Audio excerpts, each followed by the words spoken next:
Hello and welcome to TidyX episode 90. TidyX is a screencast where we go through and explain how our code works. My name is Ellis Hughes. You can find me on Twitter at Ellis_Hughes. And my name is Patrick Ward. You can find me on Twitter at OSPPatrick. Tidy Explained is on Twitter at Tidy_explained, as well as on Gmail at tidy.explained@gmail.com. Feel free to open up an issue on the GitHub repo or subscribe, and hit us up on the YouTube channel, which seems to be the most likely place for people to attempt to communicate with us. Haha! And here we are, episode 90. Episode 90. Yeah, so we are going to be starting a new series where we're going to be kind of going through and talking about Rmarkdown, which is a tool that we use literally every day. Like, constantly. It's a great tool to help you improve your communication skills, coding skills, and just organization. So, Pat, do you have anything to share as I go to share the screen so people can see what we're talking about? I'd say about 85% of my day is spent writing Rmarkdown files, and then 15% writing shiny web apps. Rmarkdown is awesome because you have a ton of options for communicating your data. You could, and we'll get into this in future episodes, you can have ways of building models, removing all the code and just having the outputs if you're trying to report this to a non-technical audience. And then you could simply flip that if you're going to report it to a technical audience and keep all the code and have all the model information and go through that stuff. So it's one of the most flexible ways of creating reports in an HTML format, or if you want to create it in a PDF format. All are great options. It's really probably most of my time is spent in Rmarkdown. Yeah, the amount of time I spend looking at the RStudio IDE, it's something like this. It's probably close to like 95% of my time. Just communication is so critical. And also, Rmarkdown is really, really great because it combines the idea of your pure scripting, which is, you just have a .r script and it's just code that's running, combines that idea with the idea of communication and literate programming, which is really to help people understand your outputs and what's going on. So traditionally, I think a lot of scripting is intended for the code to actually not be shown. Like, you're not actually trying to share with people the code you ran. You're trying to share the outputs that you've generated from the code you ran. Mm-hmm. So you're not trying to show them, like, here's all this really cool code that implements this model. You're actually trying to show them, here's the results of the model and what this actually means to you. And by combining this in a tidy or in an Rmarkdown document, that is also enables you to make sure that the outputs that you're sharing and discussing are the same outputs that you're intending, because it's actually within the text itself. So it's always going to be up to date in your report. Yep. And so this actually makes the actual code that you write part of the deliverable, which I think is really nice, and it kind of helps bring more value to what, not more value, but helps you communicate the value more easily, I think. So, but yeah, like we said, Rmarkdown is the combination of code that you're running as well as the literate prose and text that you write around that. And so we've obviously used Rmarkdown a lot in TidyX. I think that is like our preferred mode for sharing and discussing code because it allows us to break everything down. But we realized that we hadn't really talked much in depth about how you might create an Rmarkdown document and might do that. So we figured this would be the episode that we do this. So let's get started with that. So the first chunk of a Rmarkdown document is this header YAML. So this is always at the very top of your Rmarkdown document. And this is some general information that when this Rmarkdown gets rendered, this is information that it needs to go forward. Well, not all of this is necessary, but a good set of this is. So first we have our title. This is the title of our Markdown document. This isn't, I think, strictly necessary, but is good practice to get into, is writing out what you're intending on sharing. This will be showing up at the very top of your rendered document here. Next we have author. So authors, who did this. Typically you put your own name or your team name or whoever created this. This piece here, output is necessary. So this is what is the intended output from your document here. So here we have HTML underscore document. You could have a PDF document. You could have a Word document. There's a bunch of packages that actually extend Rmarkdown where you can produce different types of outputs. In an earlier episode, we did a Sharingan presentation, which is based on Rmarkdown, but it generates a really cool slide deck from Rmarkdown. And so that is an extension, but it's still all defined is output, colon, and then the output type you have there. And then there's some options here. So by default, I like my outputs from Rmarkdown to go to my console while I'm developing. When you actually go to knit your document, it will go to the right location in your Markdown document. I just don't like the notepad. That's just like a personal preference. I don't like the notebook style. It shows the output right underneath your code chunk. There. Do you have anything else to add to that, Patrick? Is the header? No, I definitely agree with that. I don't like it coming up underneath the code chunks either. The other thing is there's other stuff you can do in there. Like you could put, and we'll probably get into this later, but like table of contents and things that like have people dynamically select and go to different parts of your report. We'll get into that later. The output has a ton of options. Yes, this is where you kind of set a lot of the structure for your stuff, and this is a YAML header actually, but we'll get into details on that in a future episode. So now that we've kind of covered all that, let's get into the actual formatting of the text itself. So this is the non-code portion of your Rmarkdown document. Traditionally we've really focused a lot on the code.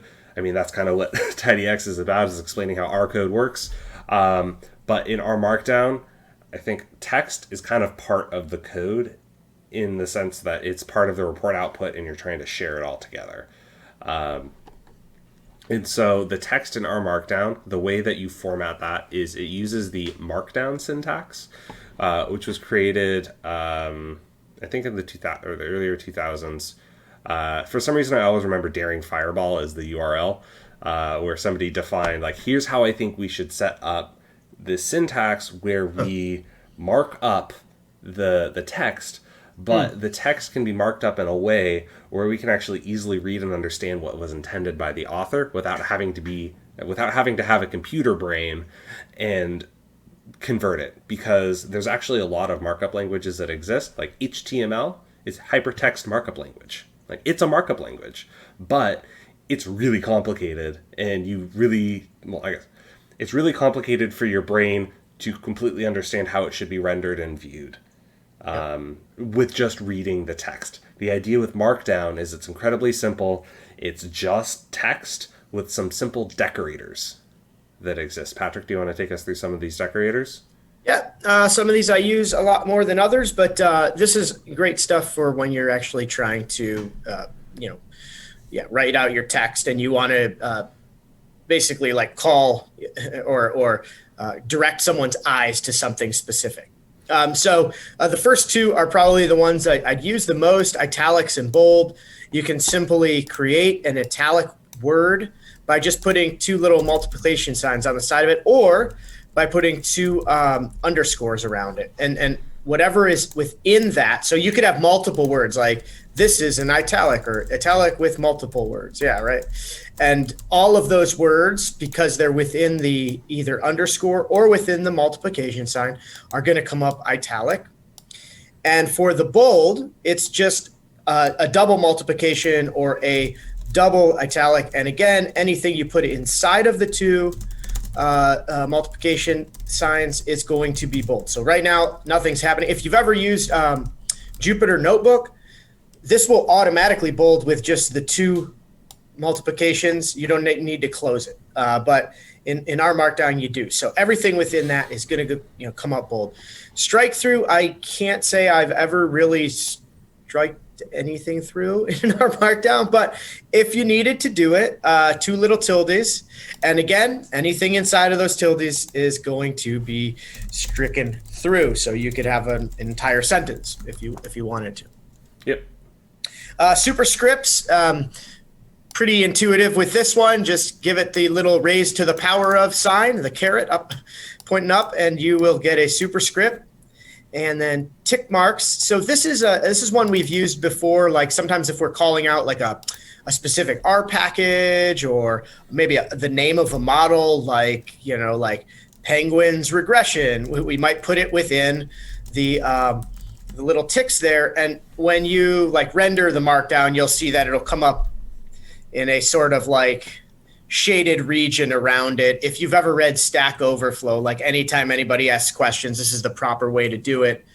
And then 3 ticks indicate a monospace. So this is basically like something that's going to stand on its own. So if we go to, we've already rendered or knit the Rmarkdown here for the purposes of kind of bouncing back and forth. So we can look at what some of these things look like. So notice that the italic words that were all within the single multiplication sign, they all ended up being italicized. Same thing with the bold.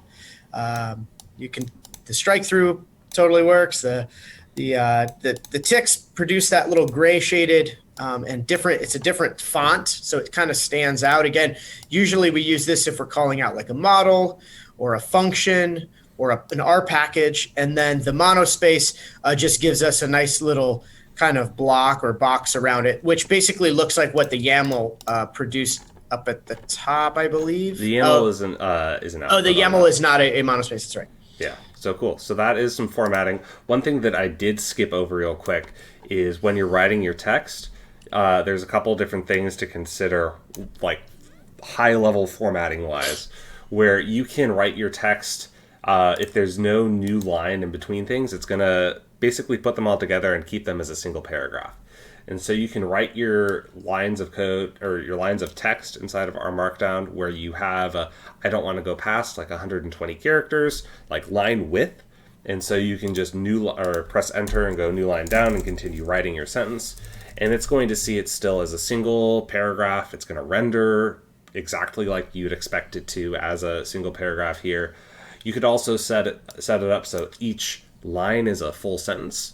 And so you can write it out as far as you want to, but as long as there's no new line space between this will all render as a single paragraph. Yeah. So if you go back to the Markdown, we can see what it looked like there. So let's bring that up real quick. So you can see here. So as you saw, this line of text was actually split partway through. I think right around here. But Rmarkdown is smart enough to know that no, this should all just go together. This is all a single paragraph. Same with that second sentence. Because I didn't have a new line or an empty line between them, it's going to combine them together as well as a paragraph. And then by having empty lines between them, all of these end up in their own lines. So next we have headers. And so you've already kind of seen the headers that exist. In fact, we have a header for our headers here. And so the way that you define your header is you use the pound symbol on the very far left side. So the new line entry here, and the number of pound symbols indicates the header level. And so this is like Word docs when you set like level 1, level 2, level 3, level 4, level 5. Same exact idea here, but rather than like clicking in the styles portion of your Windows doc, you'll actually just be using the pound symbols. And so you can just fluently change those and very easily change, well, oh, shoot, this should actually be a 4th level header. So let me just add another pound symbol. And then all the text afterwards that's in the same line will be seen as the header title. So the actual text for the header. And so typically you probably don't want to make them too terribly long. I guess it just kind of depends on your situation that you're working with. But yeah, so this is how you can create some headers here, or subheaders. Typically, for some reason, I don't really like using a header level 1 in my documents. It just seems like the actual text is just so darn large that it bothers me. So I tend to make the highest level header that I have in my document a 2nd level header, and go down from there. So there we have some headers. We've got the text decoration, we've got formatting of our text, we've got headers. What about lists? Because lists happen All right, so now we're going to talk a little bit about lists. So just like HTML, there's two types of lists that exist. There's an ordered list and an unordered list. I tend to use the unordered list just because it's kind of simpler to write. I don't usually care about an order with things, and it's, at least when I'm writing in Word documents, once again, I often tend to use bullets as opposed to numbers, so it just kind of translates super easily with them. So the way that you set up an ordered list is pretty straightforward. You use a dash. In every new bullet, you do a new line and enter a dash at the very beginning there, and that is a new bullet. And it's incredibly simple. For sub-bullets, you'd go down to a new line and do 2 spaces over, and now that is going to be a sub-bullet for that upper bullet point there.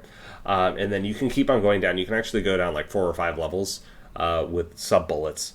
But you just have to remember that you're going in 2 levels or 2 spaces for every new sub-level. So it kind of visually gets a little bit more difficult. I mean, functionally, you probably shouldn't go too in-depth with the sub-bullets, but it translates exactly the same like to Word docs and whatnot. So you can do that there. With an ordered list, rather than using a dash, you use actually a number dot.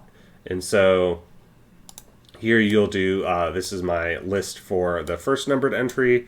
You can do sub-levels, but you do have to go 4 spaces in. So basically 2 tabs in.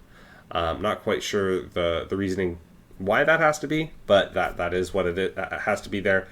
You can also have a number with a sub-level that isn't ordered as well underneath that as well, using the plus or dash. Functionally, they are the same. So we up here in the unordered list, we could use positives. I tend to use dashes just visually. That looks more. Or you could use the multiplication sign. Either one of them all work, actually. Yeah. So that's how you can set that up. So visually, here, let's show you what those look like here.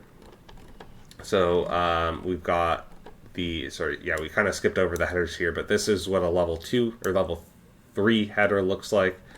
And so we can look at that in a little bit. But yeah, so these ordered lists here, so these now have translated over into your standard bullets. So this is the first level, moving 2 spaces down, and a new line and 2 spaces over, and doing a dash makes another sub-bullet, and now here's a sub-bullet.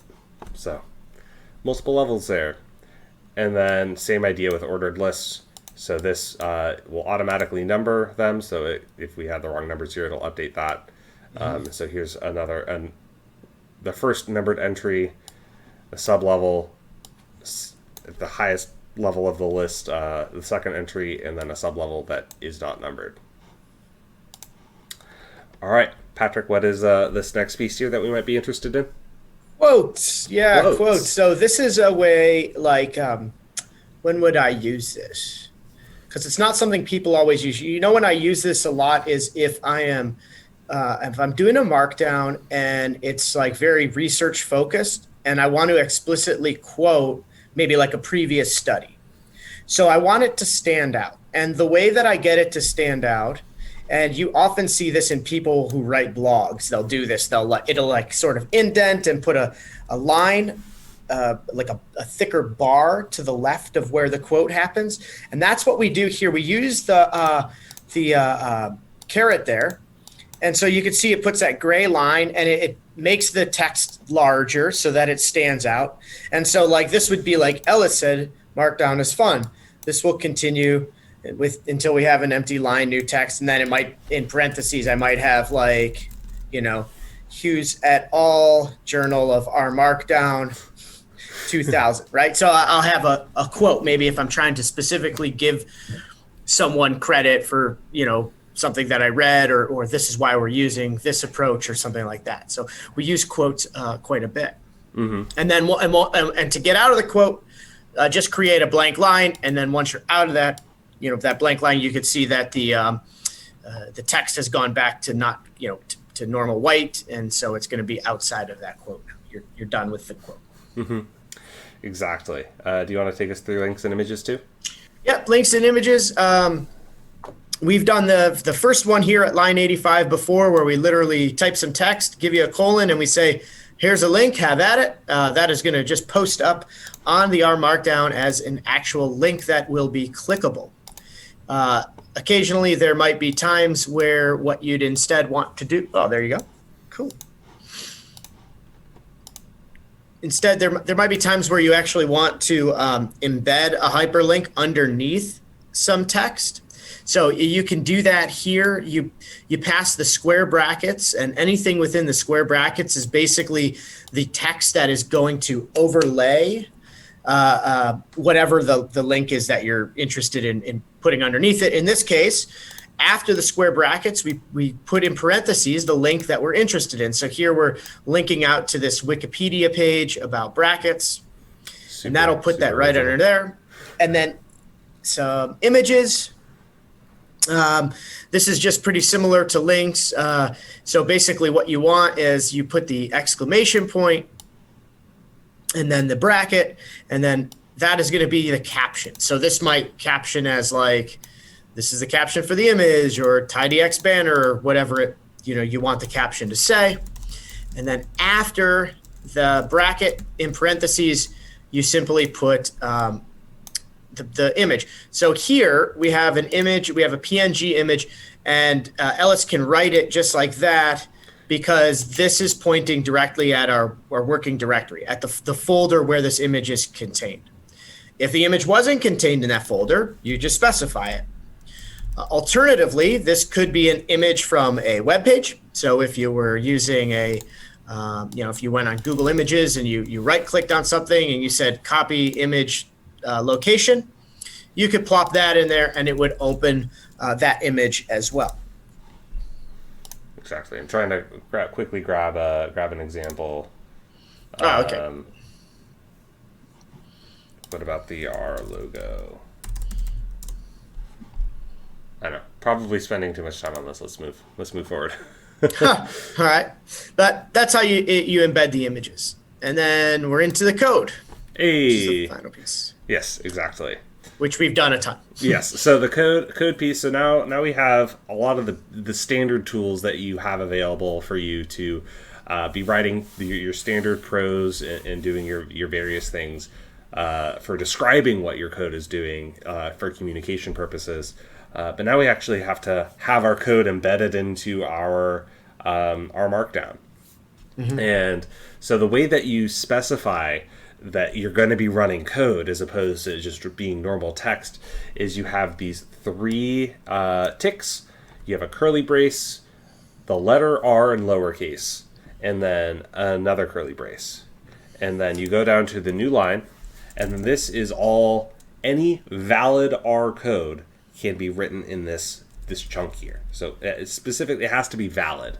So this means that this would be something that you could put in a .r script and run, and it would execute without you actually having to interact or do anything. Or it could run without failure, basically. And so any code can go in here, and then the way that you close your R chunk is using an additional 3 ticks at the very bottom there. So, and then anything within that will be run. You can just, actually they have in our studio, their IDE here, they actually have a handy dandy little play button there, so you don't have to highlight and run it. In fact, we use this a lot during our show, our screencast, when we have a chunk of code to run. Rather than me highlighting it and clicking run, I just click the run current chunk, and it'll automatically run that. And so this could get a little obnoxious for you to enter. So if you're working in the RStudio IDE, they actually have a really handy shortcut where you can press Control-Alt-I, and then it'll automatically enter a chunk in there for you. So you don't have to worry about making sure that it's all formatted correctly. And then you can go about your merry way, typing anything that you want to run, and it runs exactly like your R code, like you would expect. Yeah. Yep. And so like we said, it runs exactly like an R script. So you can have a plot. So this will run and generate your plot, and so this would then output into your our Markdown document, as well as running a regression. and it just behaves exactly like you'd expect. One final thing that we want to cover here. So let me actually show you what that looks like in the output here. So we've got our links, we've got our images. So this is a very large banner for TidyX. Yeah. You could change the size of them. Yes, we can. We've got our code here. So since we did plot cars, it shares the plot that got generated by that code there, and then it runs lm, the linear model, on the cars data. Dist is tilde based on speed, and so it prints out the since this didn't actually produce a nice output, it shares the code output that would have gone to your console, and it prints it out into your Rmarkdown document here. And so we ran this linear model, and these were the coefficients that we got out of that. But you might also want to write some equations or some mathematical syntax as part of that as well. Patrick, do you want to take us through this? Yep, we do this a bunch to kind of show some of the model outputs in a nicer way if we don't want to just print the stock ARM output like we had on the previous Rmarkdown there. Mm-hmm. So with equations, all you got to do is give it the $sign, and anything between the $sign turns into equations. So here's the basic linear regression equation. We have y equals a plus b times x plus some level of error. And then we can take our actual coefficients from the linear regression model we built above on the cars data, and we can, instead of showing it, there you go. Instead of showing this output, which might be difficult to read, we can show the actual just like model output that we would maybe use if we were going to make some predictions. So distance is equal to an intercept of negative 17.579 plus 3.932 multiplied by the speed, and then plus or minus our a little bit of model error there, so 15.38. So a little bit of error on both sides. And that gives us it'll give us a nice little equation that pops out in our Rmarkdown, and it looks pretty good. Yep. So these are like at a high level what we think, like this is like the 100 level, not even 100, like the 99 level class for things that would be valuable to know when you're first getting started with your Rmarkdown journey.